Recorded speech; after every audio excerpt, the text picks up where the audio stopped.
Magandang umaga po sa inyo lahat.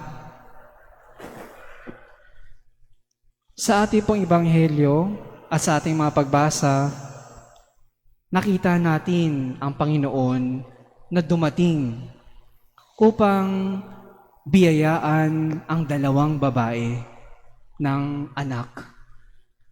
Ang asawa ni Manoah, ang una, at ang pangalawa, si Elizabeth. At ang dalawang babaeng iyon ay baog, barren.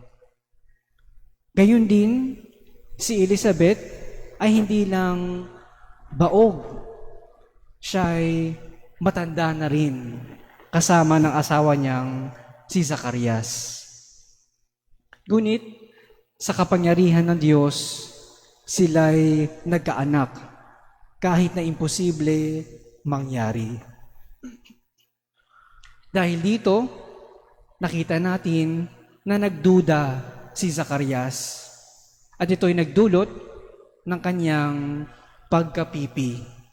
Hindi na siya makapagsalita. Matapos dumalaw ang isang anghel sa loob ng templo at sinabi na mabubuntis si Elizabeth. Si Zacarias na hindi makapaniwala ay naging pipi. Ating pong tandaan na si Elizabeth at Juan ay nabanggit na parehong tapat at mabuting tao. Sinunod nila ang mga utos at batas at sila ay naging kalugod-lugod sa mata ng Diyos. At bukod pa nun, si Zacarias po ay isang saserdote, isang pari. Kahit na ganito ang kanilang pamumuhay, nakita naman natin na sila'y walang anak. At kapag wala kang anak noong panahon na iyon, ibig sabihin, ikaw ay hindi pinagpala ng Diyos. Kaya lagi ang kanilang pagdarasal upang sila'y mabigyan ng anak. Subalit, sa paglipas ng panahon, tumanda na sila lahat, wala pa ring anak. At ngayon, sa hindi inaasahang oras ni Zacarias, ngayon at sila'y ugod-ugod na, sila'y magkakaanak na. At dahil dito, hindi makapaniwala si Zacarias. Kala niya, hindi na darating ang sagot ng Diyos. Kala niya, wala ng oras. Marami po sa atin ang sumusunod naman sa utos ng Diyos. O di kaya'y kahit papaano naging mabuti sa paningin ng Diyos. Ngunit, makikita naman natin na minsan sa ating mga dasal at kahilingang hindi natutupad, tayo'y nawawalan ng gana sa Diyos. Tayo'y minsan hindi na naniniwala. Dahil dito, tayo'y tila naging pipi.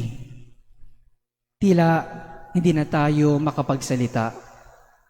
Ayaw na natin magdasal, ayaw na magsimba, o hindi kaya iniwan na natin ang simbahan. Ang tanong natin, para saan pa? Wala naman nangyayari. Tila bingi ata ang Diyos. Ngunit, makikita naman po natin na kahit lumipas man ang panahon, darating at darating ang sagot ng Diyos. At minsan, ito'y sa oras pa na hindi natin inaasahan. Ito'y sapagkat ang oras po natin ay iba sa oras ng Diyos. Tinuturo po sa amin nung kami nasa seminaryo na meron pong dalawang klase ng oras. At ito po'y nasa salitang Griego o Greek, no? So ang unang oras, Chronos ang tawag. Ang pangalawang oras ay Kairos ang tawag. Ang Chronos ay ang oras na nasusukat. Halimbawa, taon, buwan, araw, isang oras, minuto, at segundo. At ang Kairos naman, ang oras na hindi nasusukat. Ano po ito? Ito ang yugto, ang sandali, ang panahon. At dito po sa Kairos, sa hindi nasusukat na oras, gumagalaw ang Diyos. Sa tamang sandali, sa tamang panahon. Nagkamali si Zacarias dahil tinignan lamang niya ang kanyang pagkabaog at kanyang katandaan ng kanilang mag-asawa. Hindi ang makapangyarihang Diyos na gumagalaw sa takdang oras. Sabi nga nila, trust in God's timing.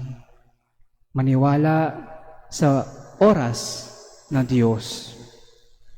Tandaan na walang imposible sa Diyos kung ang ating hiling ay tapat at nararapat. Darating ito sa oras ng Diyos. Minsan, gusto lang talaga tayo sorpresahin ng Diyos sa Kanyang perpektong pagpasok sa ating mga buhay. Ang tanong ngayon sa atin, handa ba tayong manatiling nananalig at nag-aabang sa tamang pagdating ng Diyos sa ating buhay? Naway katulad ni Zacarias, kaya po nating mapagkumbabang aminin na may pagkakataong tayo'y nagduda sapagkat tayo'y makasalanan at merong kahinaan. Ngunit ito nawa ang maging dahilan upang tayo po ay mas palakasin, upang lalo po tayong manalig at makita natin ang mga sandali na bumagtas o gumalaw ang kamay ng Diyos sa ating buhay. Dumarating din po ang sagot ng Diyos. Naririnig niya ang lahat ng ating dasal. At ito'y ibinibigay niya dahil sa kanyang kabutihang loob. Sa takdang oras, sa tamang sandali, sa tamang panahon. Amen.